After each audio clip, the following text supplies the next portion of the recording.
Yeni gün və yeni bir buraxılışla günə davam ilə qarşınızdayıq dəyərli izləyicilər. Hər birinizi əlbəttə ki, ekran başına dəvət edirik. Çünki hər zaman olduğu kimi bugün də maraqlı, gündəmdə olan və sizin marağınıza səbəb olacaq mövzularla qarşınızdayıq. Hətta sizə sehirli gələcək bir dünyadan da bugün danışmış olacaq əziz tamaşaçılarla. Çünki evladlarınızla bərabər özünüzün də marağına səbəb olacaq bir qonağımız olacaq. Onun ardıca artıq havaların gözəl keçməyini nəzərə alaraq çiçəkli dünyadan da sizin qonağınız olacaq və çox maraqlı müzakirə olacağına çox əminəm və bilirik ki, artıq parklarda olsun, bağlarımızda olsun, çiçək açmış ağacların qoxusunu iynəyərkən və yaxud qoxusunu duyarkən artıq təbiətin nə qədər oyandığının şahidi oluruq. Hər vaxtınız xeyirli olsun. Yenidən günə davam deyib qarşınızdayıq və əlbəttə ki, həmkarımla bərabər qarşınızda maraqlı suallarla, maraqlı qonaqlarla biz artıq tam olaraq hazırıq. Əgər siz də hazırsınızsa, təbii ki, ilk mövzunu yenə də idmana həsr etmiş olacaq. Çünki havaların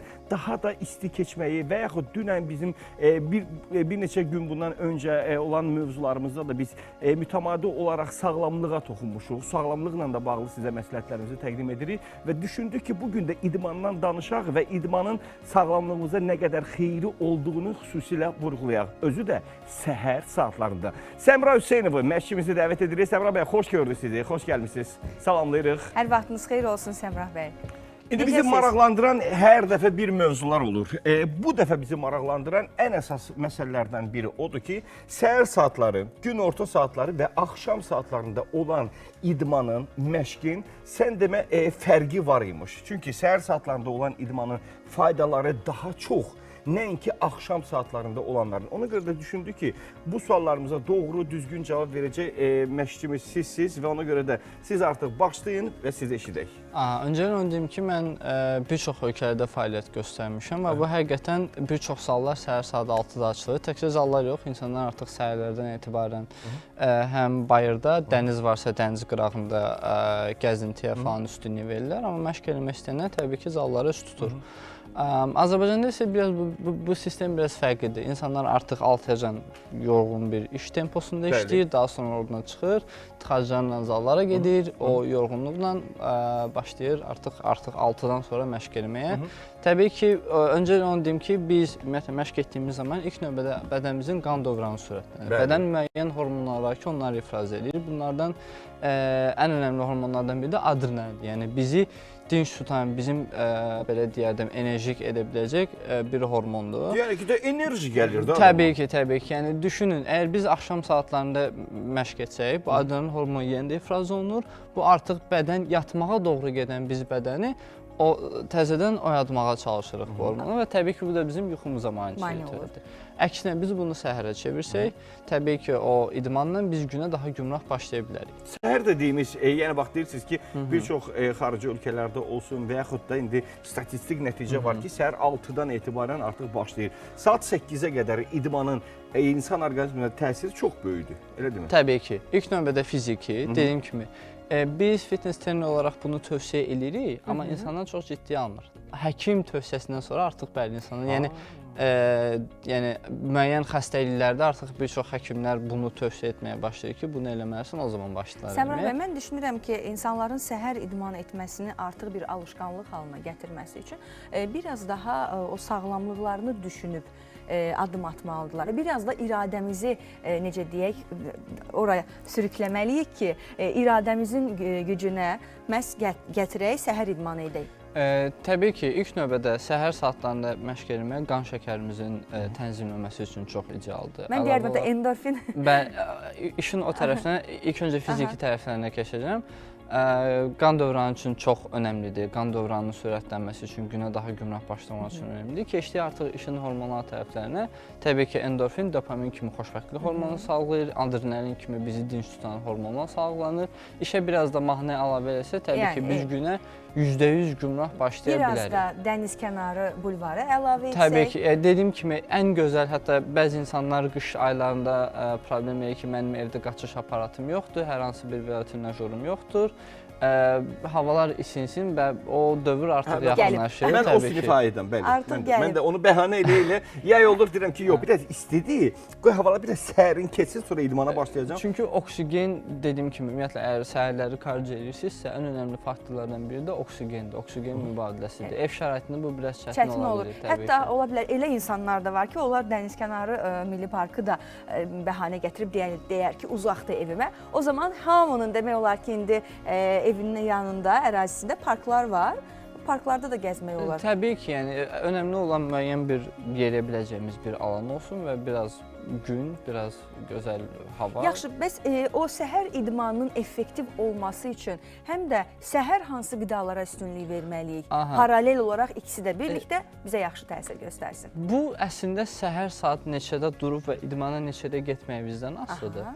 Əgər səhər çox tez, məsəl üçün saat 6-da durursunuzsa və idmanı siz 8-8:30-da eləməyi düşünürsünüzsə, səhər saatlarında zülal mənşəli qidalar qəbul etmək çox gözəl olardı. Çünki arada biz məşqə gedər 2-2 saat yarımlıq bir həzm prosesimizə kömək edəcək bir period var ki, məşqdə həmin o yediyimiz qida maneçilik törətməsin. Əgər siz durduqdan yarım saat sonra məşqə başlamağı düşünürsə və yaxud da hər hansı bir kardio eləməyi düşünürsünüzsə, ac qarnına sadəcə biraz su, hətta digərin biraz qan dövranını sürətləndirmək üçün biraz tünd qəhvə içib məşqə başlaya bilərsiniz. Deməli, o zaman mən belə bir sual yarandı məndə. İndi mən bunu tam dəqiq bilmirəm. İstəyirəm ki, sizdən bir peşəkar olaraq soruşum ki, yeməkdən neçə saat sonra məşqə getməlidirlər? Yəni ki, bu vaxtı necə tənzimləməliyik? Mən indi məsəl üçün yemək yedim, 15-20 dəqiqə sonra gəldim, başladım zalda hərəkətlər eləməyə. Bunun təbii ki, bir ağırlığı olacaq. Təbii ki, yəni ortada təbii ki, gedən bir həzm prosesi var. Öncəliklə onu deyim ki, bəzi insanlar düşünür ki, yemək yeyim, enerjim olsun, gedim məşqə. Xeyr, bədən biz bir gün qabaq yediyimiz o deponu, deponu istifadə edir həmən gün. Yəni ac qarnı olmaq başqa bir şeydir, enerji olmağı başqa bir şeydir. Yəni ona görə siz məşqə getməmişdən ən az bir 2 saat, 2 saat yarım qabaq bir period olmalıdır ki. Bax, mən elə insanlardanam ki, Səmra, deməli, mən səhər saatlarında idman etməkdə, bir balaca məşq zalına getməkdə bir balaca çətinlik çəkə bilərəm. Bu indi vəziyyətlə bağlıdır. Amma evdə yuxudan durdum, gəldim, evdəyəm də, qonaq otağında dayanmışam. Hər hansı bir hərəkətlərlə o enerji deposu deyirsiniz də, yəni səhər saatlarında bütün orqanizm oyanır, xoşbəxtlik hormonu, o mənim xoşuma gəldi. Onları istəyirəm duyum. Bunun üçün hansı hərəkətlərdən başlayayım? Məsəl üçün, mən bilirəm ki, uşaq vaxtı deyirlər ki, 10 dəfə əyləş, dur və yaxud jim hərəkətləri var, bunu elə, sonra bədəni açmalı. Yəni, başqa hansı hərəkətlər ola bilər ki, birbaşa bədəni tam olaraq aça bilək? Jump, ümumiyyətlə, ilk növbədə biz əsnəmə hərəkətlərindən başlayırıq ki, hansı ki, təbii ki, bu işin warm-up dediyimiz qızışma tərəfidir, isinmə tərəfidir. Onları etdikdən sonra normal bildiyimiz biləklərdən başlayır. Bunlar mütləqdir. Təbii ki. Çünki dediyim kimi, biz minimum 6-7 saat yuxuda oluruq və bədən demək olar ki, hərəkətsiz qalır. Özü deyirlər, adam yatanda haradasa 1 santi, 2 santi uzanır. Bu doğrudur. Hə, neysə. O barədə də yəni ki, istəyirəm ki, bir dəfə danışım. Yox, biraz var elə bir şeylər. Çünki bədən rahatlıq eləyir. Hə, o periodda. Hə, okey, tamamdır. İlk növbədə biləklərdən başlayırıq. Üzü belə dayanaq, zəhmət olmasa. Daha sonra boyun, yavaş-yavaş dairə və hərəkətlər. Yəni, baxın, məşq zalına getmək bir o qədər də vacib deyil. Səhər yuxudan durandan təqribi bir 5 dəqiqə ərzində, 5 dəqiqə də olmasın da, yəni siz bunu 2 dəqiqəyə salın. Bax, bu hərəkətlər sizə çox böyük köməklik göstərə bilər. Və boyun əzələsi ilə bağlı çox ehtiyatlı davranmaq lazımdır. Həqiqətən çox incə və həssas sinirlər və əzələlər var orada. Ona görə bəzi insanlar biraz yanaşır belə boyuna, amma boyuna həqiqətən günün başlanğıcında və gün ərzində, yəni o barədə ehtiyatlı olmaq lazımdır ki... Bütün bu hərəkətləri səhər oyandıqdan sonra edirik, deyilmi? Yavaş-yavaş çiyinlər. Düzdür, siz bunu da yavaş eləmək lazımdır. Çünki bir çox halda, məsəl üçün, nəyisə götürmək istəyəndə, pencəyi, gödəkəni, əlimizi yuxarı qaldıranda belə tak-tak, çak-çak səslər gəlir. Ondan əlavə, çiyin ümumiyyətlə elə bir şeydir ki, çiyin bəlkə də bir çox ətrafımızda olub, bir dəfə çıxandan sonra biz ömrümüzün axırına qədər bizə problem yaradır. Çox sağ ol, mən də bir dəfə çıxıb deyərəm, mən hələ də onu hiss edirəm. Hələ də, yəni, hər hansı bir ani hərəkətdə o problem yaradır. Bir də revmatizmada bunu hiss eləmək olur, çünki məndə də revmatizma var deyə mənə hətta sinoptik deyirlər. Deyirəm ki, ayağımda problemlər Bəli. var. Çox güman ki, sabah havada Nəmişli olanda Bəli, halda bəli. şey olanı təbii ki, özünü göstərir. Aha. Aha, Deməli bu çiyinlər oyuna keçdik, sonra yavaş-yavaş. qollarımıza keçdik, əllərimizi açdıq. Və Aha. qabağa doğru. Bunları edirik. Və ən önəmli, belimizin, yəni bizim ən böyük dəstəkçimiz olan bel. Yavaş-yavaş dairəvi hərəkətlər. Aha. Hər tərəfə 10 dəfə olacaq şəkildə.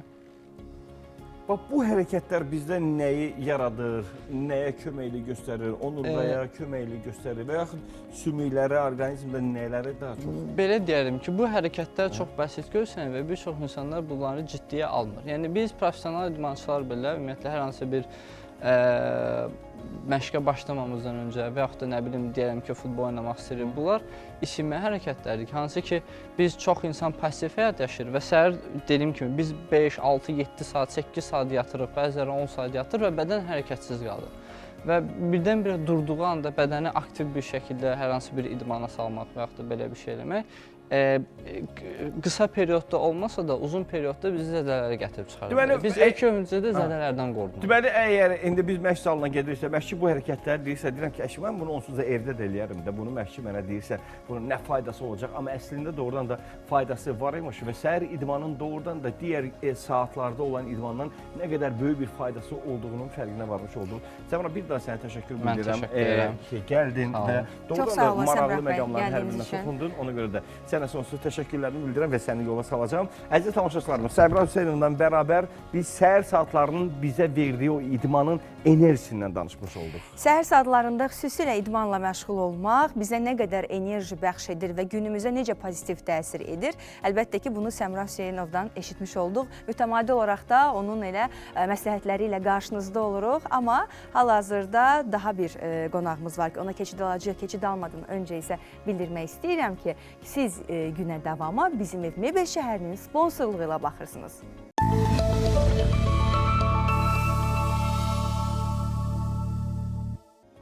Bəli, günə davam deyib yenidən qarşınızdayıq. Siz də həyata davam deyin. Günə bizimlə bərabər davam deyin ki, həftənin bu, daha doğrusu bütün günlərini, bütün saatlarını məhz faydalı və məsləhətli keçirə biləsiniz deyə.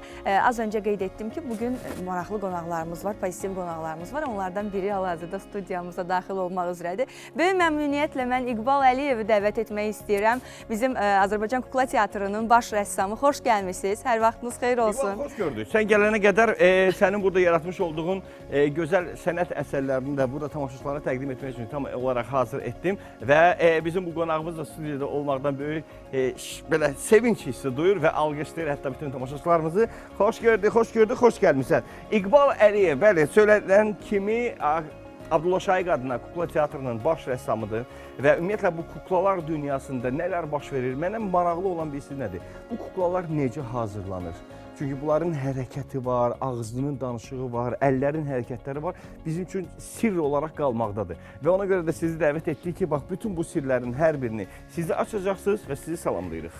Xoş gəlmişsiniz bir daha. Xoş gördük.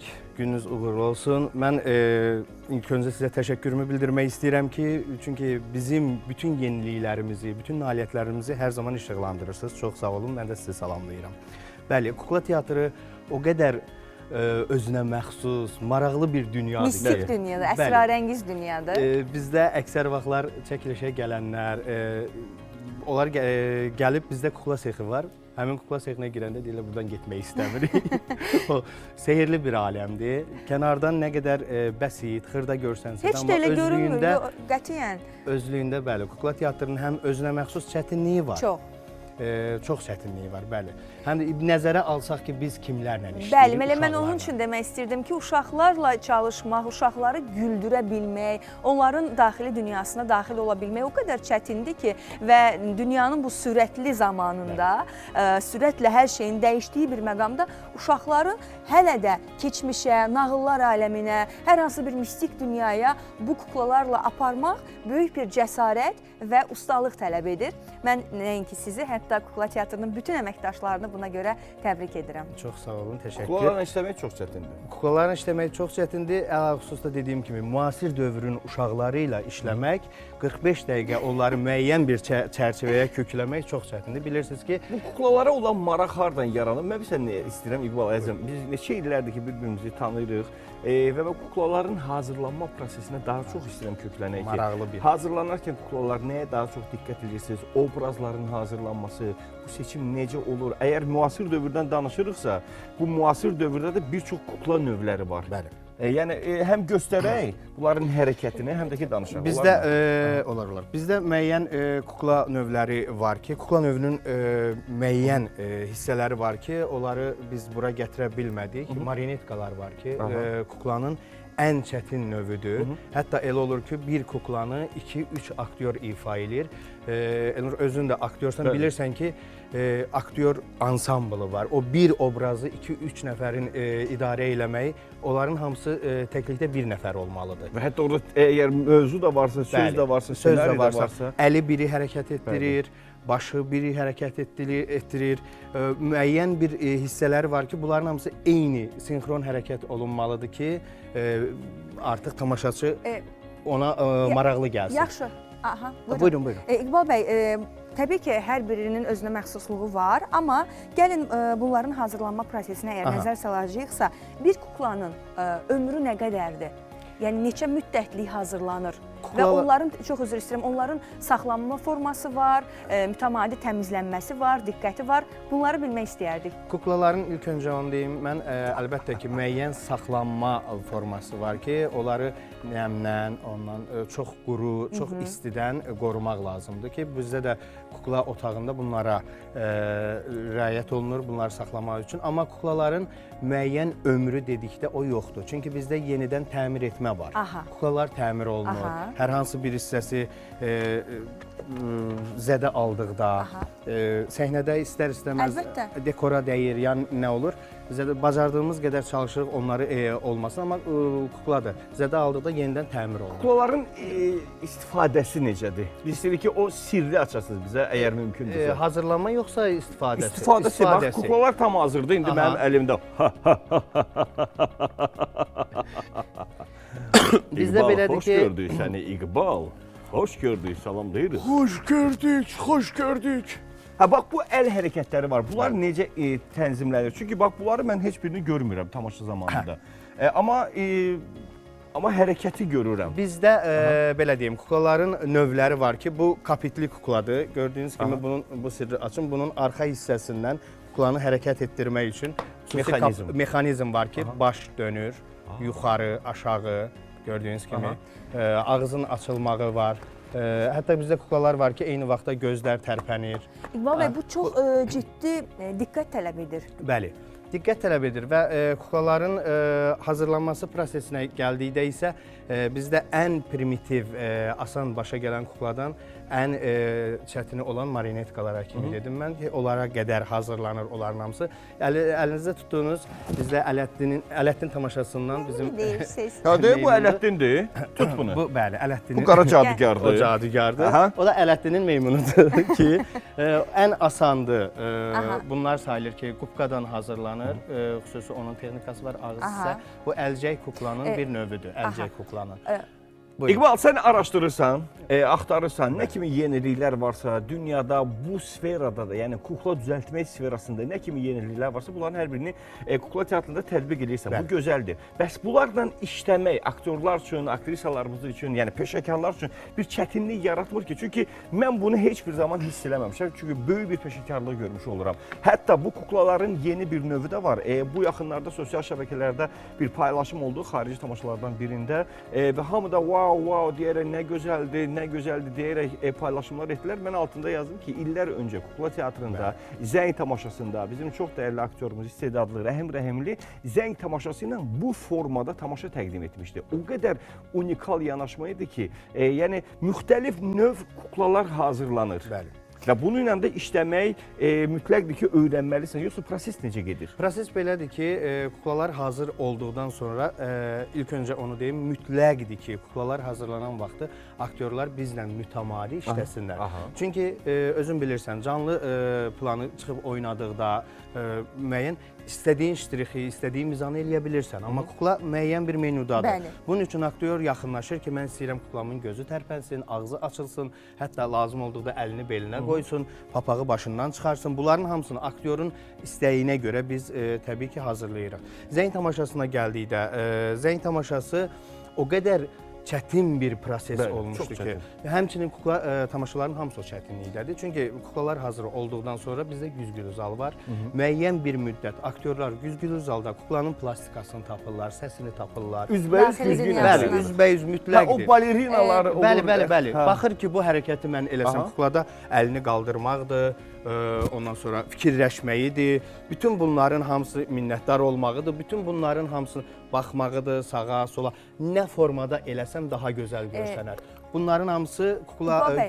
Onu qoymayın, çünki sözünüzü tamamlayın, daha bir sualım var. Güzgülü zalda bunlar tam artıq aktyor özünə əmin olduqdan sonra ki, bunlar mən necə etdiyimdə gözəl alınır, ondan sonra böyük zala düşürük. Gəlin hazırlamaq prosesinə demişkən, biraz da onun o ilk addımlarına keçək ki, baxın üzü, geyimi, rəngləri, hətta saçının rəngi təbii ki, obraza uyğun seçilir. Amma birinci bu hər hansı bir senzuradan və yaxud da baxışdan keçirmi? Təsdiqlənmə prosesi olurmu? Hər bir teatrda bədii şura deyilən bir şura var. Təbii ki, piyes təsdiqləndikdən sonra bədii şurada artıq rejissorla rəssamın işbirliyi başlayır ki, rejissorun istəyinə görə rəssamın orada fikir mübadilələri, eskizlər hazırlanır, yenidən bədii şuraya çıxarılır. O təsdiqləndikdən sonra artıq iş prosesinə başlayır ki, ilk öncə biz başlayırıq heykəltaraşla. Bunların hamısının baş hissə gildən, plastildən hazırlandıqdan sonra bu sonraki etapdır. Gildən hazırlandıqdan biz papiyemaşa deyirik. Müəyyən qəlibdən o papiyemaşa qurudulur, çıxarılır. Sonra o birləşdirildikdən sonra biz bunların hamısının üzərini maşın şpaklovkasına işlədik. Bir kuklanı hazırlamaq üçün nə qədər müddət lazım olur? Bir kuklanı? Elnur bəy, bizdə bir kukla, tamaşa üçün bir kukla hazırlanmır da. Bir tamaşada məsəl üçün var. Yox, prosesin özü. Prosesin özü belə deyim, bir kuklanı 10 günə, 15 günə əgər bir kuklanın üzərində işləyərsə tam İndi bildim ki, məsəl üçün 4 nəfər var, 5 nəfər var, eyni saatda, eyni zamanda başlayırsınız və 10 günə artıq bir neçə kuklanı bitirirsiniz. Əziz tamaşaçılarımız, çox maraqlı olacaq və hamının çox sevdiyi Ələddinin Sehirli Çırağı tamaşasından burada bizim obrazlarımız var. Düşündük ki, niyə məhz fasilədən sonra, əziz tamaşaçılar, sizin üçün Ələddinin Sehirli Çırağı tamaşasından bir fraqment burada təqdim etməyə İqbal, mən, həmkarım. Hazırsınızmı? Fasilədən sonra bərabər olacağıq.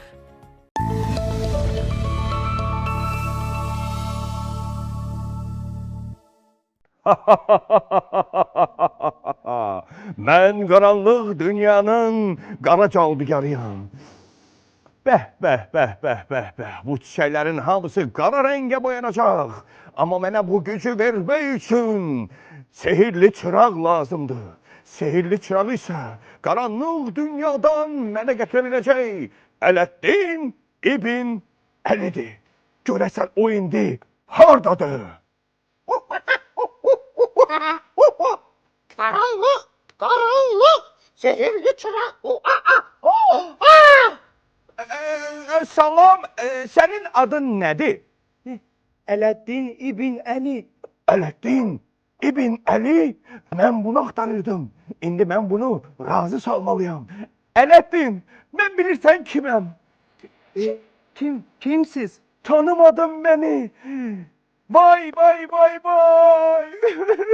Mən sənin unutmuş olduğun əminəm, əmin.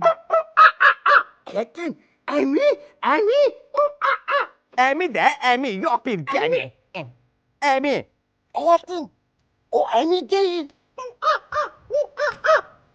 Meymun, bura bax, get bananımı ye. Ələddin, sən ona inanma. Sən məni xatırlamırsan. Mən bilirəm ki, mən sənin əminəm. Sən mənə kömək etməlisən, Ələddin. Əmi, Əmi, mən sizə necə kömək edə bilərəm? Bu çox sadə məsələdir. Deməli, biz səninlə bir quyunun yanına gedəcəyik. Sən o quyuya düşənə çox sadə bir, orada heç kimə lazım olmayan paslanmış bir çıraq var. Onu gətirəcəksən, mən də sənə nə lazımdırsa onun hamısını eləyəcəm. Əsl əmini eləyəcəm sənə. Ələddin, inanma, inanma. Mənim gözəl meymunum, mənim yadıma gəlir. Bir gün atam yuxuda əmimin adını sayaqlayırdı. O, əmi mənəm, düzdür sən. Yəqin bu mənim əmimdir. Bəli, mən sən əminəm. Mən getməliyəm.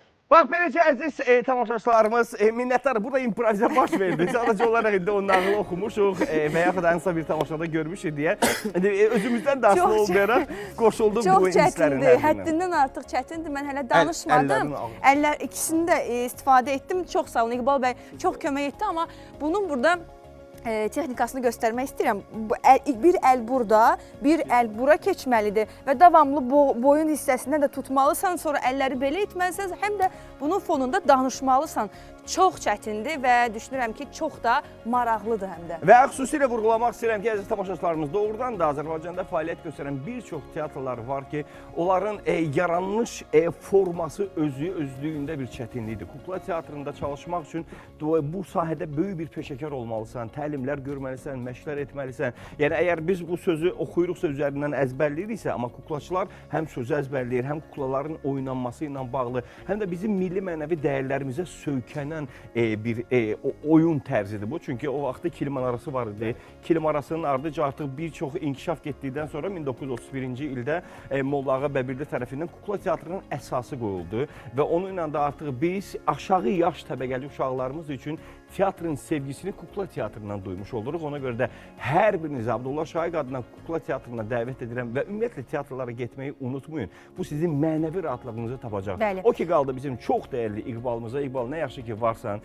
Bizim uzun illərdir ki sürən yaradıcılıq dostluğumuz var, bizim birgə dostluğumuz var və hər bir uğuruna çox sevinirəm burada və çox sağ ol ki, vaxt ayırdın, zaman ayırdın, kuklalarınla, öz ovladlarınla bərabər bizim verilişimizin qonağı oldun. Bu məni çox sevindirdi. Deyəcəkdim ki, orada bir nəfər qalıb, diqqətimdən yayınıb, amma həqiqətən çox maraqlıdır və çox təşəkkür edirik sizə. Bizim övladlarımızı təəccübləndirməyə, onları xoşbəxt etməyə çalışırsınız. İşiniz həmişə avamlı olsun. Çox sağ olun, biz təşəkkürümüzü bildiririk. Həqiqətən də hər zaman dəyər vermisiniz, bizi hər zaman dəvət etmisiniz. Biz teatr işçilərinə də, əsas da kuklaçılara bu lazımdır. Çünki bildiyiniz kimi uzun müddət kuklaçılar heç kuklanın arxasında görsənmirlər. Bəli, kuklaçıları hər zaman dəyərli tutmusunuz, var olun. Amma siz deyirsiniz, görünmürsünüz, amma mən düşünürəm ki, siz uşaqların yaradıcılığında, təxəyyülündə, dünyasında varsınız. Onlara mərhəməti, onlara sevgini, onlara dostluğu, ailəni aşılayırsınız. Çox sağ olun. Var olun. Balaca dostlarımızı da biz hər zaman kukla teatrına gözləyirik. Həftənin 5-ci, 6-cı bazar günü saat 12-də, 2-də, 4-də Azərbaycan dilində, 6-da rus dilində tamaşalarımız. Ay, nə gözəl. Bütün dillərdə tamaşaları izləmə imkanınız var. Yetər ki, teatr sevginiz olsun. Bunu uzadırıq. Bunları hələlik qoyuruq. Bir neçə dəqiqədən sonra təbii ki, bu kuklaların hər birini sənə verəcək. Amma sənə təşəkkür bildiririk. Çox sağ ol, gəldin, minnətdarıq. Səni yola salacaq və bugün çox maraqlı mövzu ətrafında danışdıq. Bir çox insanlara bu kuklalar sehirli dünya kimi gəlirdi və əlbəttə ki, bu sehirli dünyadan biz sizə bir ipucu, mətbəxini açıqlamış olduq. Çox da sevindik. Bəli və çox da açıqlamamağa çalışdıq ki, elə gedib özünüz görəsiniz, o sehirli dünyadakı o duyğuları özünüz dadmış olasınız. Duyğular demişkən həyatımız elə duyğulardan ibarətdir və həyatımızın təməl duyğuları mərhəmətdir, sevgidir, dostluqdur, anlayışdır. Bunları da özündə ehtiva edən bizim milli adətlərimiz, ənənələrimiz, tarixdən bugünə qədər süzülüb gəlmiş məqamlarımız var ki, onları da özündə əks etdirən, mütəmadi xatırladan Azərbaycan televiziyasının Əslində Biz layihəsi var. Gəlin elə o buraxılışlardan birini hal-hazırda izləyək, sonra günə davam deyəcəyik.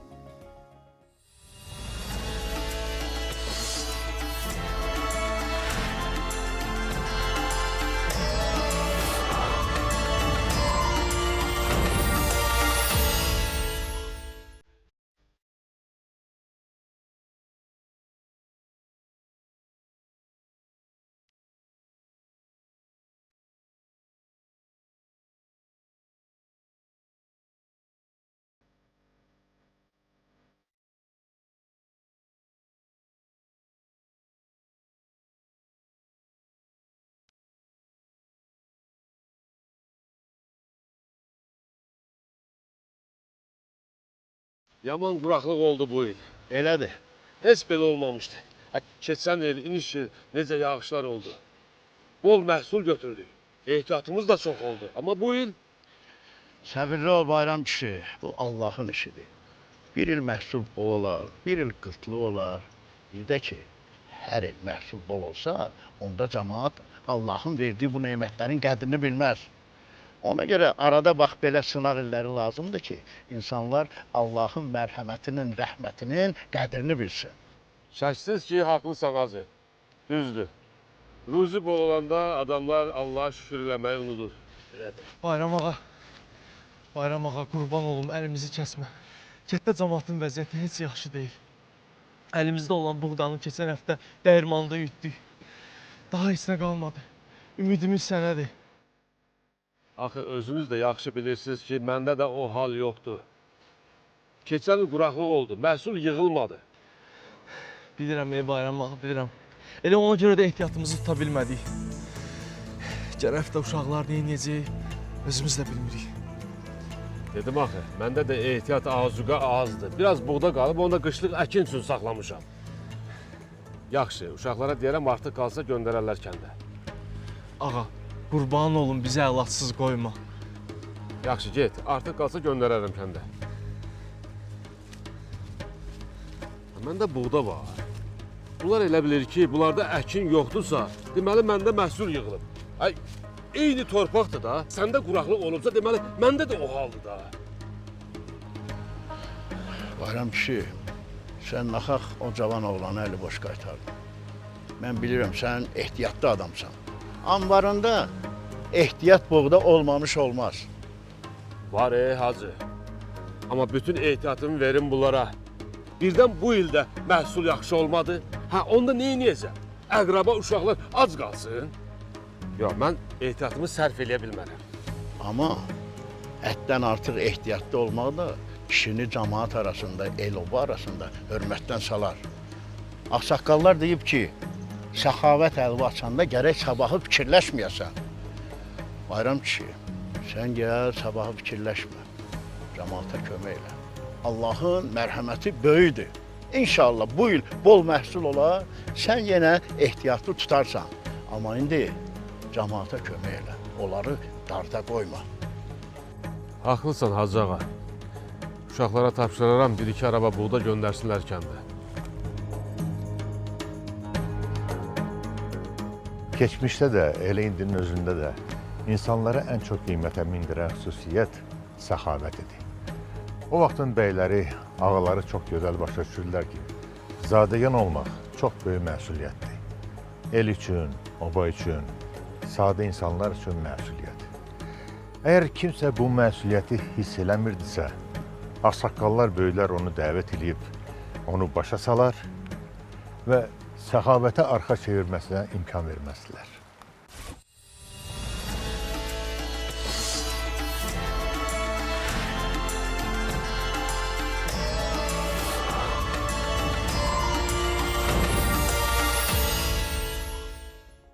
Ən böyük uğurumuz bilsiz nədir? Mərhəmətli olmağımızdır. Hər bir hadisəyə həssaslıqla yanaşmağımızdır. Bir olmağı lazım olduğu halda bacarmağımızdır. Və bununla da bağlı milli mənəvi dəyərlərimizə söykənərək biz sizə əslində bizi təqdim edirik və günə davam deyərək bu mövzular ətrafında da sizinlə söhbət etmiş oluruq. Amma unutmayaq ki, bizə Tanrının bəxş etdiyi gözəl bir məmləkət bəxş olunub. Bu da bütöv bir Azərbaycanımızdır. Və Azərbaycanımızı qarış-qarış gəzərkən təbiətin nə qədər gözəl olduğunun fərqinə varırıq və bunun ruhumuzla duymağı da bacarmış oluruq. Və Elnurun da dediyi kimi əslində o qədər əsrarəngiz bir məmləkətimiz var ki, şimalında bitən bitki başqa, cənubunda bitən bitki fərqli və onların hər birinin özünə məxsusluğu, hətta meşələrinin belə fərqliliyi var ki, zəngindir, gəzib görməlidir. Qarşıda da elə yaz-yay mövsümü gəlir ki, ölkəmizi bir daha öz gözəllikləri ilə kəşf etmək lazımdır. Həm də bu mənada evimizi, bağımızı, bağçamızı gözəlliklərlə doldurmaq lazımdır. Bunun üçün də bizim həyatda köməkçilərimiz var. Onlardan biri bugün bizim studiyamızın qonağıdır.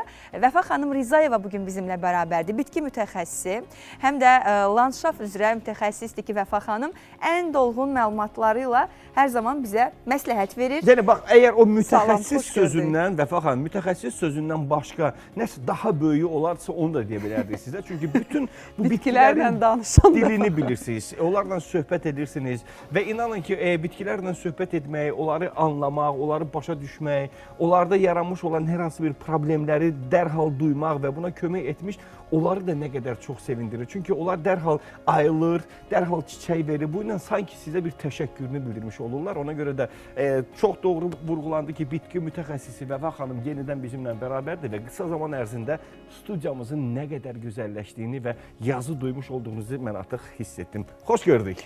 Çox sağ olun, xoş gördük. Mən bugün danışmaq istəyirəm.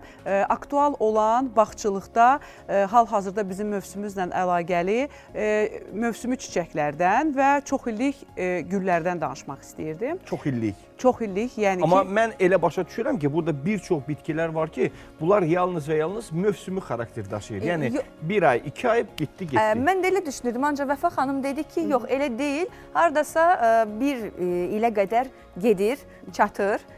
Mən ümumiyyətlə çoxillik bitkilərin tərəfindəyəm. Ümumiyyətlə mövsümü güllər o 3 aylıq, yəni sezonluq o da olur 6 aylıq, bizim iqlimimiz yumuşaq olduğuna görə. Mövsümü güllər bizdə 6 aydan 8 aya kimi gedir. Mən onlara ümumiyyətlə üstünlük vermirəm. Həmişə çox illik landşaftçı olaraq çox illik bitkilərə üstünlük verirəm. Çünki kompozisiya yığırıq, bağlarda gözəl landşaft eləyirik. Ona görə biz fikirləşirəm ki, mən həmişə ki çox illik, daimi qalan, yaşıl yəni qalan, gülü heç o mövsümü olanda verir bitkilər, amma daimi yaşıl qalan bitkilərə üstünlük verirəm. Vəfa xanım, belə baxanda insanda elə bir təəssürat yaranır ki, bu güllər solacaq, bir də daha çıxmayacaq. O qədər çox və sıxdılar, gözəldilər. Landşaftçının da vəzifəsi odur ki, hər müştəriyə izah eləyəndə ki, necə kompozisiya yığılmalıdır. Bitki sevərlərə deyək. Bitki sevənlərə, bəli. Landşaftçının da vəzifəsi odur ki, o cür kompozisiya yığmalıdır. Çünki bitkilərin həyatını bilir, onların mövsümünü bilir, nə vaxt onlar gözəl olur, nə vaxt yarpağını solur, nə vaxt gülünü verir. Ona görə kompozisiya yığanda hər zaman biz elə kompozisiya yığırıq, iqraüşə kompozisiya deyirlər. Oynayan kompozisiya, bəli. Hər ayda, hər mövsümdə gül verir, solur. Yəni ki, bitki sevənlər hiss eləmir ki, kompozisiya soldu, ya qış gəldi, ya payız gəldi. Mən bir şey məsələni vurğulayım ki, burada bir çox bitkilər var ki, onların kök baxımından bir-birini də tamamlamağı mütləqdir. Çünki əgər bunu kompozisiya halında təqdim ediriksə, biz suyu ayrı-ayrı verə bilmirik ki. Yəni suya davamlığı olsun və yaxud indi hər hansı bir gübrə olsun, baxımlar olsun ki, bunları bərabər sevən, oxşar cəhətləri olan bitkilərlə bir yerdə hazırlanmalıdır. Bəli, siz düz vurğuladınız. Elə bir məsələlər var. Ancaq bu illərlə işlədiyimiz görə və nəticə gördüyümüzə görə ən birinci məsləhət vermək istəyirəm. Yəni kompozisiya yığan adamlara. İndi bax mövsümüdür də. Yolun kənarında çox indi bu bitkilərdən var. Yəni müştərilər gedir bağlarına və istəyir alsın onları, gözləri görür, istəyir. Yəni nəsə bağını biraz rəngarəng eləsin. Mən tövsiyələrim var, onları demək istəyirəm. Buyurun. Bitki sevənlərə? Bitki sevənlərə ən vacibi bitki üçün gözəl yer seçməlidirlər. Yəni güllü olan bitkilərə mütləq günəşli, küləksiz və biraz hündürdə olan yer seçilməlidir. Yəni ki, əkəndə ümumiyyətlə biraz torpağını yüksək eləməlidirlər ki, artıq sular getsin. Çünki siz demişkən, elə bitki var ki, suyu istəmir, çox istəmir, çürümə verir. Elə bitki düzdür, bizdə bugün gətirdiyim güllərdən o yoxdur ki, mən onun bir nümunə deyim sizin kimi. Siklamen adlanan bir bitki elədir. O da indi bugün buna bənzəyir, biraz çiçəkləri sanki. Hə, biraz başqa cürdür. Onları da əkəndə, yəni prosta sadəcə bugün yoxdur, sadəcə siz dediniz, mən onu qısa bir izah edeyim. Siklamen adlı bir bitki var, o çox illikdir və gülünü qış mövsümündə verir. Onları da həmin o bitkini əkəndə heç vaxt onun yarpağa dəyməsi olunmamalıdır. O olmamalıdır və o bitki həm suyu az sevir, həm də ki, bir-biri ilə həmişə konfliktdə olan bir bitkilərdir. Həmin bax bu növ siklamen. Görür ki, obsi yaxınlaşır, deyir ki, sən o tərəfə get, mən yaxınına gəlim. Hə, öz dilində danışırlar.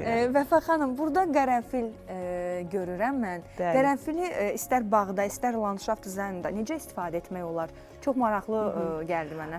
Bu siz götürdüyünüz qərənfil ümumiyyətlə biz istixanalarda yetişdiririk. Burada gətirdiyimiz 90% güllər artıq Azərbaycanda istixanalarda özümüz yetişdiririk. Yəni xaricdə gətirmirik, bəzi bitkilərdən başqa. Əlimizdə olan bu qərənfil bitkisini çox vaxtı masanın üzərinə də qoyurlar. Çünki o xırdadır və bu mini qərənfildir. Bəli, mini gördüyünüz kimi gülləri xırdadır. Amma bəs bunun yaşama prosesi necə olur? Yaşama prosesi bu çox illik güllərdir. Onları da eyni tövsiyə eləyirəm. Günəş olan yerdə, küləksiz bir yerdə əkirsiniz və hər il o sizə bəhrə verir, gül verir. Yaz mövsümündə sadəcə. Açıq havada olar da. Bəli, bəli. Açıq havada olar. Bəs qışda necə onu qoruyaq? Qışda o necə qoruyacaqsınız? Ümumiyyətlə qışda kompozisiyalara xüsusi qulluq lazımdır. Elə güllər var ki, onlara şaxta vura bilər. Onu biz kübrə ilə üstünü örtürük. Yəni kübrə dediyimiz quru peyindən, narın əylənmiş peyindən altına elə bir qızıl gülləri necə eləyirik? Qızıl gül sevir o kübrəni. Qışda onu verirsən, yazda çox gözəl inkişaf eləyir. Çünki həm qidalanır, həm də ki peyin onun köklərini isti saxlayır. Elə bir qışda dincəlir o özü üçün. O xüsusi peyin olmalıdır. Çünki yanmış, quru, əylənmiş peyin yanmış və quru mütləq olmalıdır. Çünki əgər quru olmasa o qurtları özünə cəlb eləyir və həmin o qurtlar sonradan bitkilərin köklərini yemiş olurlar. Tərkibində qurtları var. Çünki o heyvanlar yedikcə onu bildik də. O tərkibində var. Yox, o prosesi yox. Sadəcə olaraq çiçəklərdən istəyir danışaq ki, onların nə qədər böyük təsiri olur, nə qədər böyük xeyri olur. Amma bunlar açıq havaya qalmağa davamlıdırlar. Gətirdiyimiz güllər ümumiyyətlə hamısı bağça üçüncü. Mən landşaftçı olaraq mən ancaq bağça ilə məşğul oluram. Siz bağça düşünüb gətirmisiniz? Bəli, bağça düşünüb gətirirmişəm. Amma mən düşünürəm ki, ətirşah bildiyim qədərilə, yəni gözümü açandan, ağlım kəsəndən evdə görmüşəm mən ətirşahı. Amma bugün deyirsiniz ki, bağçada ətirşahı istifadə etmək olar. Bilirsiniz, onların çox bir növləri var. Düzdür, siz düz deyirsiniz ki, bunu biz uşaqlıqda görmüşük ki, bu evdə olur. Hətta xatırlayıram ki, yarpağını belə edirdik, sonra ətir gəlirdi barmaqlarda. Pelargonium adlanan, biz indi deyirik ona geran, əslində onun rəsmi adı pelargoniumdur. Bunu biz həyətlərə də əkirik. Hətta siz görə bilərsiniz ki, qışda pelargonium üstündə gülü qalır. Çox güllər, azaliyanın gülü olmur, sinariyanın gülü ümumiyyətlə qışda olmur. Ancaq geranlar olur ki, çox dözümlüdür. Bu universal bir bitkidir. Bizim iqlimimizə uyğun, bizim mentalitetimizə uyğun. Onu həm biz qış bağçalarında saxlaya bilərik, həm həyətdə, həm də evdə. Deməli, bugün bitkilərdən danışırıq və yaz fəslinin gəlişi, üzü yaya doğru getdiyimiz, havaların gözəl keçməyini, yəni dünənki havanın çıxma şərti ilə bugün artıq hava çox gözəldir və yalnız sanki təbiət öz insanları çağırır və həyət evləri olan, bağlarına bir əl gəzdirmək istəyənlər doğrudan da bu çiçəklərlə gözəlləşdirə bilərlər. Deyirsiniz ki, ömürləri uzundur və təbii ki, irəliyən dəqiqələrdə biz ətraflı hər bir bitki haqqında danışacağıq və bizim digər bir bitki mütəxəssisimiz də gələcək ki, onun da sizə ünvanladığı suallar olacaq. Amma hal-hazırda mən istəyərdim ki, burada bir böyük bitkimiz var ki, onu sizə təqdim edim. Bir balaca bunun haqqında da bizə məlumat verin ki, bu bitki nədir? Çünki mən bildiyim qədər bu yerli bitki deyil. Deyil. Xeyr, bu azaliya bitkisidir. Düzdür, biraz o kapriz bitki nəyə görə? Onun az su sevən bitkidir. Küləksiz görürsünüz ki, gülləri çox incədir, niyajlıdır. Biraz külək olan kimi, əsən kimi üstünə o güllərini solur. Bakıda bəs bu necə tab gətirsin bağlarda? Ona görə bağlarda elə yer seçmək lazımdır ki, küləksiz olsun. Küləksiz və işığı bol olsun, suyu da biraz az olsun. Çünki o biraz kaprizlidir. Bu sarmaşıq kimi uzanırmı? Yox, bu sarmaşıq kimi uzanmır. Bu koldur. Kol kimi. Bəli, kol. O zaman müxtəlif formaya salmaq olar. Salmaq olar, bəli. Siz onu gördüyünüz kimi yumru şəkildə də gətirmişəm. Onun içində karkası var. Elə bil o gül olmayan vaxtı, yəni sakit vaxtı, nə vaxt ki prosesi yoxdur da onun. Yarpaq həmişə yaşıldır bu. Yox, deyirəm nə vaxt ki gül yoxdur, yarpaq olan vaxtında. Bəli, yarpağı onu istiqamətləndirirsiz. Görürsünüz ki, burada da var, stoykası var. Bunun yumru forması var. Hər bir formaya bunu salmaq olar. Yəni çünki çox gövdələri var. Siz onu yönəldib nəsə bir forma sala bilərsiniz. Bu silsilədə visteriya da var. Visteriyalar da çox həssas olur ki, hansı ki, onları da istənilən formaya salmaq olur. Bəli, visteriya bitkisi bu sırf həyət üçün bitkidir. O sarmaşıqdır ümumiyyətlə visteriya. Ancaq onu da ağac formaya salmaq olar. O da ki, illər lazımdır ki, onun ana kök stvolu o qalınlaşmalıdır. İllərlə bitkilər həm uzanır, boya verir,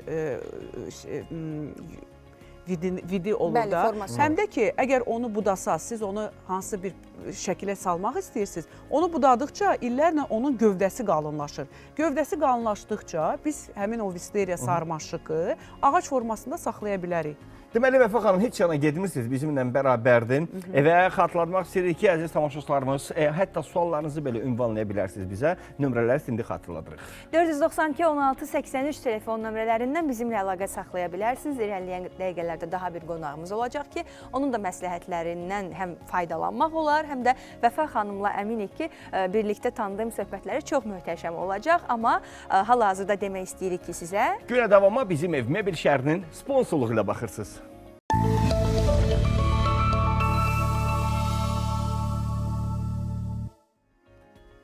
Bir də hər birinizə xoş gördük. Günə davam dev qarşınızdayıqsa 492 16 83 şəhər telefonları artıq aktivdir. Zəng vurun çünki bitkilərdən danışırıq. Bugün burada bitki mütəxəssisimiz Vəfa Rizayeva və həkim nevroloq Hüseyn Sultanov bizimlə bərabərdir. Amma nəyə görə onu bitki mütəxəssisi olaraq da deyə bilərik? Çünki həyatının demək olar ki, yarısını həm öz sənətinə, həm də bitkilərə həsr etmiş insandır. Bitkilər haqqında o qədər məlumatı var. Amma bugün təbii ki, ikili yanaşma edəcəyik. İnsan psixologiyasına təsir də danışacağıq. Çünki sizin sahəniz də olsa birbaşa nevroloji problemləri olan insanlara da bu bitkilər, yaşıllıqlar istərsəm mənəvi bir rahatlıq gətirir. Odur ki, sizi xoş gördük, salamlayırıq.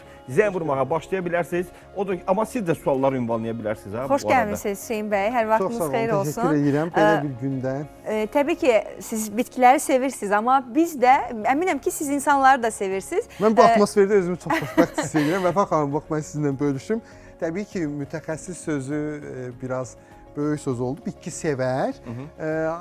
Mən başqa tərəfindən sevirəm bitkilərin, belə deyim.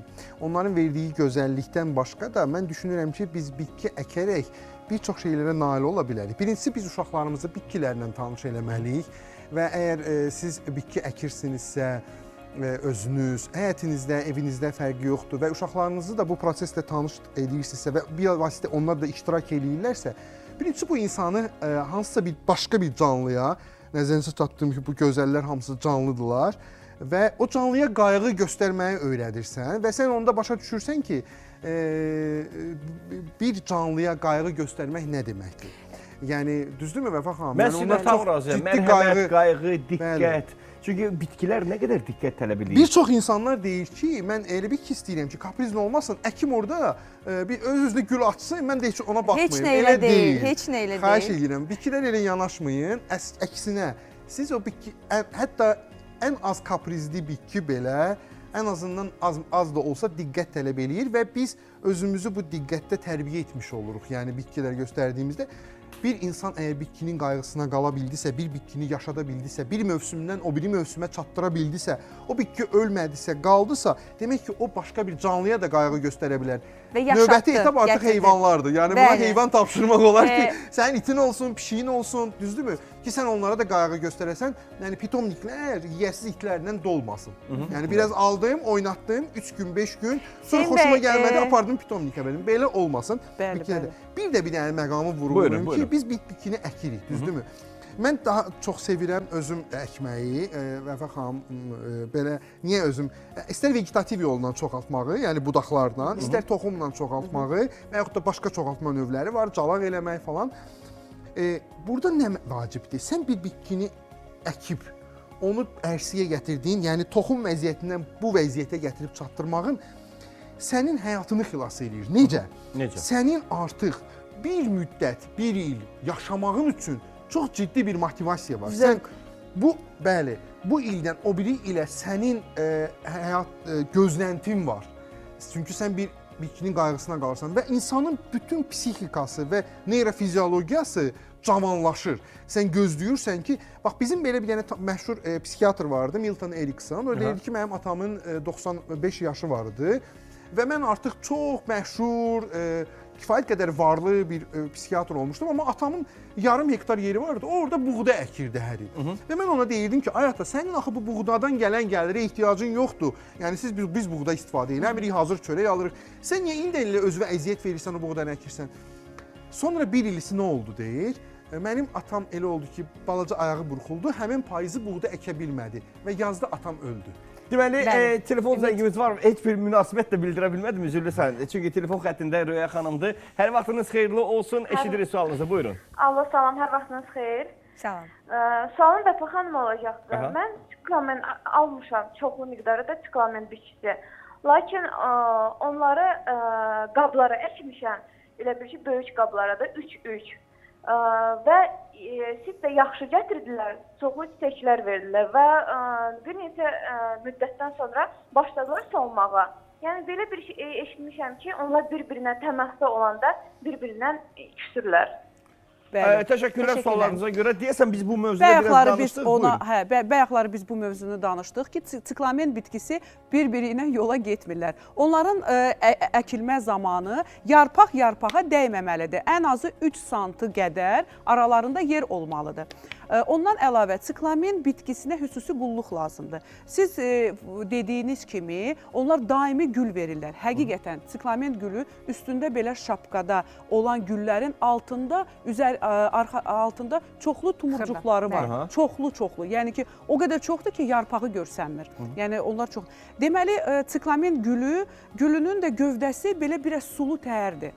Yəni elə gül var ki, gövdəsi belə sərtdir, amma elə gül var ki, bax qalanxoy kimi. Onun gövdəsi belə sulu təhərdir. Yəni su toplayır. Su toplayır, bəli. Və bu bitkilər çoxlu su sevmirlər. Hansı bitkinin gövdəsi, yarpağı biraz sulu təhərdir? Ətli deyirik də biz ona. Ətlidir, bəli. O pul ağacı kimi. O ayda bir dəfə suluyurlar. Eyni qaydada siklamen o suyu çox sevmir. Sulayanda da onun sırf ətrafına, yarpağına su dəyməmək, gülünə su dəyməmək şərti ilə qəti. Çünki su dəyir ona, içində başlayır çürümə verməyə. Gülü üstündə olan budaqlar başlayır həmin dəqiqə çürüməyə, həmin gün çürümə prosesi gedir. Altında olan da körpə butonlu gönçələr, onlar da avtomatik yetişmir. Başlayır, o da çürümə prosesi gedirsə bütün bitkiyə aiddir o. Ona görə çox həssasdır, bəli. Siklamen bitkini, yenə deyirəm, üstündən sulamaq qəti olmaz. Bir də 3 bitkini bir yerdə əkmişəm. Bu doğrudurmu? Olar, sadəcə yarpağa dəyməmək şərti ilə. O zaman qab böyük olmalıdır. O da nə dərəcədə realdır, real deyil. Məsləhət olaraq mən belə fikirləşirəm ki, bir qabda bir. O estetikaya görə çox adam, elə biz özümüz də gözəl görsənsin deyə biz onları belə yaxın-yaxın əkirik. Təxmini bunun kimidir də. Bəli, eyni görürsünüz, burada 2 dənə gül əkilib. 2 dənə ya 4 dənə. Çoxdur. Bəli, biz onu bax bu qaydada əkirik, ancaq qalanxoyda bir problem yoxdur, onlar dostdular, yaxşı belə bir şeylər varmı ki, indi mən bilmirəm də, o qədər bitkili ilə bağlı yeniliklər var ki, və məsəl üçün bunun arasına şəffaf nəsə bir şey qoyulur, həm dekor olaraq gözəl görsənir, həm də ki, onlar bir-birinə toxunmur. Varmı belə bir vasitələrdən? Yəqin ki, istifadə edə bilərlər. Yəqin ki, ola bilər ki, var. Yəni mən landşaftçı yenə olaraq mən bu qaydalara riayət eləyirəm. Mən siklamen bitkini əkəndə və onu da vurğulayım ki, siklamen gülünü ancaq qış mövsümündə, soyuq aylarda verir. Siklamen gülü həyətdə daha gözəl qalır. Xanım əgər qaba əkibsə, yəqin otaqda saxlayır. O temperatur məsələsi var. Sevmir. Bəli, o sevmir. O soyuğu sevir. Ona görə də inkişaf eləyə bilmir, yeni bir gül verə bilmir. O bir müddətdir, 2 həftə, 3 həftə olan içində gücü ilə gül verir, biraz yaşayır. Amma sonra başlayır zəifləməyə. Röya xanıma təşəkkürlər zənginə görə, sualına görə. Bəs indi keçək, Allah bilirsiniz nəyə? Bax, bu güllərdən danışdıq, dediniz. Gübrə proseslərinə keçək. Çünki gübrələnmə prosesi var, xüsusi qayğı var. Və mən bilirəm ki, çəhrayı rəngdə dənəcikli gübrələr var ki, onlar bitkilərin alt tərəfinə səpilməkdədir ki, onlar istərsəmə bitkiyə güc versinlər. Granullu gübrələr indi populyardır və mən də onlardan istifadə edirəm. Çünki onların güc vermə müddəti çox uzundur, 6 aya qədər gedir. O granullu gübrələr hətta Azərbaycanda da buraxılır, ancaq Azərbaycanda buraxılan granullu gübrələr onlar təbiidirlər, yəni quş peyindən hazırlanır. Yəni onlar termoabrabotka keçəndən sonra satışa buraxılır. Həm də qiyməti çox uyğundur, çox gözəldir. Onun keyfiyyəti də var. Rahat bir şəkildə də onu əldə edə bilərlər. Çünki ağacların da altını hal-hazırda sulamaq deyil də meyvə ağacları. Amma onu səpmək olar. Sərbəy xanım telefon xəttində də hər vaxtınız xeyirli olsun. Sualınızı eşidək. Alo. Bəli. Buyurun, sizə eşidirik. Alo, salam əleyküm. Əleyküm salam. Mən bir xahiş edirəm, bilmək istəyirəm ki, o bitkilərə nə verirlər ki, o gül açır çoxlu. Ən birinci sevgi verirlər Sənubər xanım. Hüseyin bəy də onu deyir. Sevgidən çox sevgi vermişəm ona. Sevgi verir, amma kalifosfor vermir. Amma gül açmır. Hal-hazırda mütəxəssis sizin sualınızı cavablandıracaq. Hansı güllər var sizdə? Alo. Sənvər xanım. Yine verirler o bitkiye. Yo, Yine çok gül açır. Onu bildik. Siz bizi eşidirsinizsə hansı gülləriniz var? Onu deyin, tam dəqiqliyi ilə söyləyək. Məndə yaren de var. Ne bileyim başka güller de var da. Bildi. Aydındır. Sənvər xanıma təşəkkürlər bildiririk. Ümumiyyətlə gül verən otaq bitki, yəqin ki, otaq bitkilərindən danışır. Ümumiyyətlə gül verən otaq bitkiləri, onların çeşidləri azdır. Çünki gül vermək üçün birinci və ən vacib olan bir şərt işıqdır. Bunun prosesləri var da, yəni təbiətlə əlaqəlidir. İşıqlı yer olmalıdır. İşıqlı ikinci dərəcədə havalandırmaq lazımdır kökləri. Çünki get-gedə suladıqca torpaq bərkiyir və hava yaxşı getmir köklərə, işıq yaxşı getmir köklərə. Ona görə də bitki başlayır zəifləməyə. Üçüncü də dərəcə, o da çox vacibdir. Həlbət ki, bizim tutalım analarımız, nənələrimiz bir dənə qaba bitkini əkdi, 30 il o qabda onu saxlayır. O çox səhv bir şeydir. Hər ildən, bir ildən bir ya 2 ildən bir hər bir bitkini 3 barmaq öz qabından yekə qaba keçirtmək lazımdır. Ona qida lazımdır. Yəni ki, bu aydın məsələdir. Natiqə xanım telefon xəttindədir və dərhal onun da sualını eşidək. Buyurun. Alo. Bəli, buyurun sualınızı eşidək. Salam. Məndə bambuk var, suda saxlayıram da onu. Onun ucları, yarpaqlarının ucları çürüyür. Onu mən neyə bilərəm ki, o çürüməsin elə? Ölməyib, amma çürüyür. Minnətdarım sualınıza görə. O həmin bambuk deyən xanım, ona xoşbəxtlik ağacı deyirik. Çox sevilən bir bitkidir. Çünki o suda qalır və uzun müddətli qalır. Elə olur ki, suyu gec-gec dəyişdirəndə o başlayır mamır salır içinə. O mamır salandan sonra onu saxlamaq çətindir. Çünki bu bambuk deyilən bizdə göldə hardakı təmiz su axını var da, proses var, axıntı yerdə. Ancaq biz onu gətiririk, qabda saxlayırıq və temperatur ev şəraitində yüksəkdir. Ona görə bu mikroorqanizmlər tez əmələ gəlir və o mamır salır içəri. Yaxşı olar ki, balkonda, eyvanda saxlasınlar. Eyvanda suyu tez-tez dəyişdirsinlər. 10 gündən bir suyu dəyişsələr və suyu dəyişən proses momentdə həmin o bambukun çubuqları protoçni, krandan gələn suda onları yaxşı-yaxşı təmizləmək, yumaq və köklərini biraz kəsib onu cavanlaşdırmaq, yeniləmək olar və o saralan hansı ki təzə çıxmış budaqlar var, o elə şeylər olur. Onu da əgər ucu saralıb, o ucu düzəlməyəcək. Ona gərək kəssin. Deməli, Hüseyin Sultanovun evində yer yoxdur da bu çiçəklərdən və siz bitkilərə necə baxırsınız və bu zəngləri eşitdikdə sualları siz nə deyə bilərsiniz? Və yaxud da sizdə, çox üzr istəyirəm, bambuk kimi çətin bəslənən, qayğısına qalınan bitki varmı? Bəli, məndə çətin bitkilər də var, kaprizli olmayan bitkilər var. Birincisi, mən gübrələndirməni daim eləyirəm. Yəni, indiki bizim aldığımız müxtəlif quruntular var ki, hər bitkinin özünün quruntu var, bunu gələ bilərsən. Sukunetlərin ayrı quruntu var, torpağı yəni. Yəni, hər bitkinin, o bir digər bitkilərin ayrı torpaqları var. Bu torpaqları biz də bir dəfə verdik, Vəfa xanımın sözünə qüvvət olaraq, o torpağı biz bir dəfə yerləşdiririk qaba. O torpaq axırı öz potensialını verir, bitirir.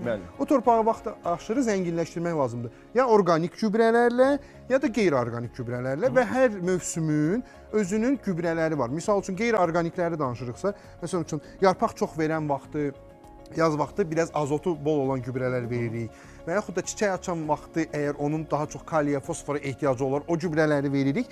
Və yaxud da ki, belə çətin olmasın, əgər bizim tamaşaçılar yeni, belə deyək, gül sevərlərdirsə, həvəskarlardırsa, hamısı qarışıq, Vəfa xanım icazə verməz mən yalan deyim, hamısı qarışıq gübrələr olur. Misal üçün 3-20 gübrələr deyilir, məşhurdur. Orada həm azot, fosfor, kali var, həm də xırda başqa mikroelementlərdən var ki, biz onu vaxt aşırı, misal üçün ayda bir dəfə verib, yəni öz dozasında və gübrələr satılanda adətən onların qutulaşdırılmanın üzərində necə istifadə eləmək lazımdır. Bu mütəxəssislər üçün deyil, amma həvəskarlar o bilgiləri istifadə edə bilər ki, bunu nə qədər miqdar suda qatıb onu vermək lazımdır. Bir də işıqlandırma çox vacibdir. Siz bilməlisiniz ki, sizin hansı bitkiniz işığı daha çox sevir, onu pəncərəyə biraz yaxın qoyur. Hüseyin bəy, Gülşən xanım da sualının cavabını bilmək istəyir. Gəlin onu eşidək. Gülşən xanım, hər vaxtınız xeyir olsun. Buyurun, eşidirik. Salam. Xanım, bilirsiniz, mən qalanxoy gülü alıram.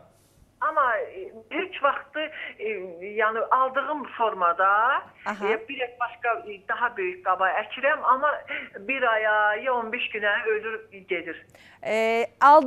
Aldıqdan həmən sonra, dərhal sonra mı dəyişirsiniz? Yox, hardasa aldığım günün səhərsi gündə ya bir həftə sonra, 10 gün sonra da olub belə. Minnətdarıq, amma istəyərdim ki, həm Vəfa xanım qısa cavab verəsiniz, həm də Hüseyn bəy, hər ikiniz cavab verəsiniz buna. Mən xanımın sualına indi bir dənə cavab verim, sonra icazə versəz mən o kübrələrə qaydaram, 1-2 saniyəlik onun da məsləhətini deyim. Hüseyn də cavabını eşidir sonra. Çünki orada incəliklər var, hansı ki yəni bilmirlər, ancaq professional bunu bilir, təcrübə ilə gəlib bunlar. Kalanxoy gülü bax bizim gözümüzün qabağındadır. Kalanxoy gül mənim sevdiyim güllərin biridir, çünki o həmişə full gül verir, çox dolu gül verir. O gözəl bitməsi üçün heç vaxt onun üstünə bayaq vurğuladım ki, toppuş belə yarpaqlı, sulu gövdəli bitkilər suyu üstündən verilməsi xoşlamır. Onu ancaq ətrafında köklər olan yerdən su verilməyi lazımdır. Üstündən sprey ilə vurmaq olar, ancaq belə üstünə su onu eləmək olmaz, çünki çürümə verir. Çürümə verdisə, o mikroblardan qurtulmaq çətindir. O uca gedir, yayılır hamısına. Heç sprey ilə deyiləyəndə yarpaqlarına düşsə, düşünürəm ki... Problem yoxdur, o biraz olar. Amma biri var ki, siz böyük miqdarda bir yerə su verirsiniz, biri var ki, sprey ilə eləyirsiniz. Kalanxoyun qulluğu necə gedir? Gülü, bax, görürsünüz, bu svetonoşka deyirlər də buna. Bu solur, bax, burada görünür ki, solur da. Onu buradan belə prişipivit mütləq eləmək lazımdır. Eləyəndən sonra görürsünüz, növbəti güllər gəlir. Bu proses daimi belədir. Mütləq bu qulluq söhbəti iminə budur. Təkcə suyu deyil, qabı dəyişmək deyil. Amma xanım deyir ki, aldıqdan dərhal sonra dəyişirəm və artıq yaşamır. Ola bilərmi ki, dərhal dəyişməmək lazımdır qabını? Ümumiyyətlə, siz aldığınız yerdə o konteynerlər deyilən bir qablar var. Siz onu ev şəraitində 3 həftə rahat saxlaya bilərsiniz. Yəni, biz də dükanda alırıq, həmin dəqiqə satmırıq ki, biz onu aylarla elə olur saxlayırıq. Ona görə də o şərt deyir ki, həmin dəqiqə dəyişəsən qabı. Dəyişdikdə, deyək ki, qabı dəyişirik. Hansı ölçülü, hansı formalı qabda kalanxoya gülü yaşaya bilər? Öz qabından 2 barmaq aralı, 2 barmaq böyük öz qabından, qəşəng kübrəli torpağa əkilməlidir. Hüseyn doktor, sizdə varmı kalanxoya? Bəli, var. Mən Vəfa xanımın yanında danışmaq istəmirəm. Yox, siz şəxsi təcrübə Vəfa xanım daha çox məlumat verə bilər tamaşaçılara. Çünki kalanxoy sukulentdir. Yəni, onun yarpaqları bayaq qeyd elədi də, ümumiyyətlə çox suyu sevmir. Bir dənə mən bir dənə balaca öz təcrübəmi deyim ki, gülləri alanda nəzərə alın ki, o konteynerlərdə ki, siz onu almışsınız. Onun içində müəyyən müddət üçün gübrə var. O gübrə sizə imkan verəcək, Vəfa xanım düz dedi də, yəni bu artıq sən bir 2-3 həftə onu saxlayasan. O 2-3 həftə sizə nə üçün lazımdır? Sizin evinizin havasına, atmosferə adaptasiya olunsun, bu öyrənsin. Ondan sonra dəyişin. Yəni, bir də ki, dəyişəndə təkrarlanmaq istəmirəm. Birdən istəyirlər ki, bizə bəzi gülsevərlər istəyir daha böyük, gözəl qaba əksinlər. Daha böyük, gözəl qaba əkəndə də həcmi çox böyük olur qabın. Kök başlayır inkişaf eləməyə və artıq yaşıl hissəsi, belə deyək də, inkişafdan geri qalır. Bir də ki, qabı, təbii ki, sən əgər gülü almısansa, əgər tutalım, onun quruntuna baxmalısan. O qurunt nədən ibarətdir? O quruntun bir hissəsi sənin o qabına getməlidir. Çünki orada bakteriyalar var. O bakteriyalar, o gül artıq o bakteriyalara öyrəşib. Tamamilə birdən quruntu dəyişəndə bitki stresə düşür də. Stresə düşür. Samirə xanım telefon xəttindədir. Hər vaxtınız xeyirli olsun. Buyurun, eşidirik sizi. Sonra çiçəklər də, meyvələr də tökülür. Nə ilə əlaqəlidir? Xahiş edirəm, zəhmət olmasa kömək eləyəcəksiniz. Bir də səsləndirin sualı zəhmət olmasa. Mən limon ağacı alıram, üzərində çiçəkləri və meyvələri. Amma buna baxmayaraq, müəyyən müddətdən sonra onun çiçəkləri və meyvələri də tökülür. Nə ilə əlaqəlidir? Kömək edə bilərsiniz? İndi hal-hazırda limon ağacından danışmalıyıq. Limon ağacına bu yəqin ki, xanım evə gətirir də bu limonları. Bu limon ağacı ümumiyyətlə bu parnik ən belə evə yaxın olan bir pozisiyası istixanada olmalıdır. Belədir ki, o həyət bitkisidir. Çünki onun gülləri var, o meyvə verir. Ona apileniya olan bir tozlandırma prosesi getməlidir. Çünki o tozlandırma prosesi getmədiyinə görə çiçək onu avtomatik atır və meyvə ağacının üstündə, lüboy bir meyvə, həmin o limon, istənilən bir meyvə ağacının üstündə əgər gül prosesi gedibsə, suyu mütləq dayandırmaq lazımdır. Siz onu nə qədər çox su versəz, o bütün güllərini tökəcək. Amma deyirlər ki, limon ağacları nə bilim dəmiri daha çox sevir. Bəli, o poçvadan danışdığımız kimi bu bir dərya, bir müzakirə olunmaz bir elmdir, temadır. Qısa formada necə deyə bilərik? Qısa formada birinci onu evdə saxlamaq olmaz. Onu mütləq həyətə qoymaq lazımdır. Çünki o başlayır bit yığmağa. Yəni bu həyətdə olan ağacları əgər evə salırıqsa, o başlayır bit yığmağa, belə şirə salmağa, bəli, göbələk xəstəliyi gətirməyə. Ondan da qurtulmaq ucu olmur, ona görə bitkilər ölür. Hər halda bitkiləri də, insanları da tanıyan mütəxəssislər var. Bugün Vəfa xanım bitkilərin daha dərindən tanımaq üzrə Hüseyn bəy də insanları tanıyıb, bitkiləri də sevən biri kimi qonağımızdır. Hardasa fikirlərimiz üst-üstə düşür. İnsan da bitki kimidir, qarşı ilə maraqlıdır.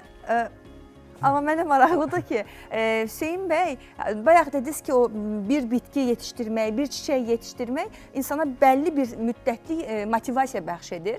Sizin təbii ki, pasientləriniz də var, o sırf bu istiqamətdə. Mənə maraqlıdır, siz hansı narahatlığı olan insanlara bir bitki yetişdirməyi tövsiyə edərdiniz?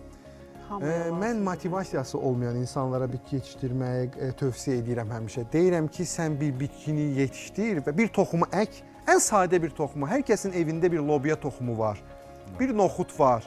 Hər kəsin evində hansısa bir bitkinin toxumu var ki, biz onu qidaya istifadə edirik və bunların böyük əksəriyyəti... Məndə keşlik toxumları var. Bəli, sən onu həyətə əkə bilərsən. Siz bir əkin, onun göyərməsini, onun böyüməsini bir nəzarət edin. Gündən günə necə içinizdə bir maraq yaranacaq və siz hər gün səhər gəlib ona baxıb yeni yarpaq görmüş olmaq istəyəcəksiniz. Bu insanı bilirsiniz necə yaşadır, bu insana nə qədər güc verir, emosiya verir, sən necə sevinirsən. Bəlkə o çox bahalı bir gül deyil, yəni adi yarpaq da, yəni bilirsiniz, amma o sənə verdiyi o qədər böyük enerjidir, bəlkə də bu milyonlara bərabərdir. O sənin həyatında verdiyi sağlamlıq, sənin düşüncəndə, sənin ruhunda, o səni təbii ki, sağaldır. Deməli, bir telefon zəngimiz var, amma zəngi qoşulmaq istəmədi. Dedi ki, mənim 72 yaşım var, adım Etibardır. Mən Hüseyn doktorun pasiyentiyəm və onun sayəsində ayaq üstəyəm, gəzirəm, ona təşəkkürümü bildirmək istəyirəm və bizim də borcumuzdur ki, buradan bu təşəkkürü sizə çatdıraq. Çox sağ olun, Etibar bəy.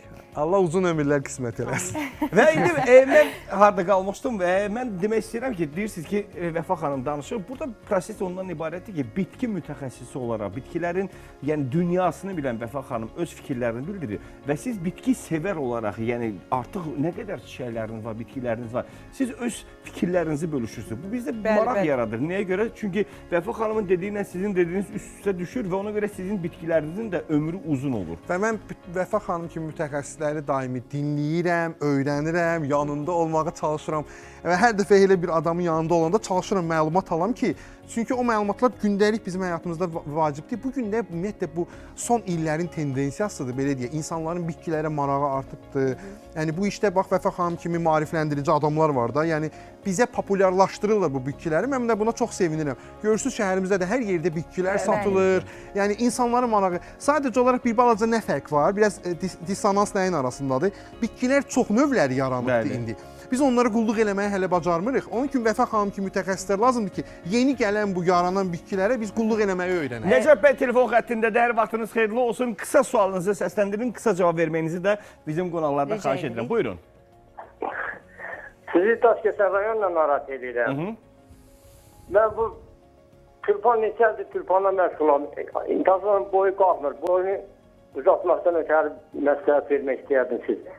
Təşəkkürlər. Bildi, tülpanın boyunu qaldırmaq üçün nə etməlidir? Yəni tülpanlar əkir, hazırlayır, amma boyu uzanmır. Bunun üçün nə etməlidir? O bilirsiniz ki, tülpanın növündən asılıdır. Onlar karlik tülpan olur. Siz özünüz bilirsiniz. Biri var ki, buket üçün yetişdirilən tülpanlar. Biri var ki, seleksiya üçün siz bağınızda əkirsiniz. O tülpanların növü inanırsınız ki, biz onları alanda gedirik sərgilərə.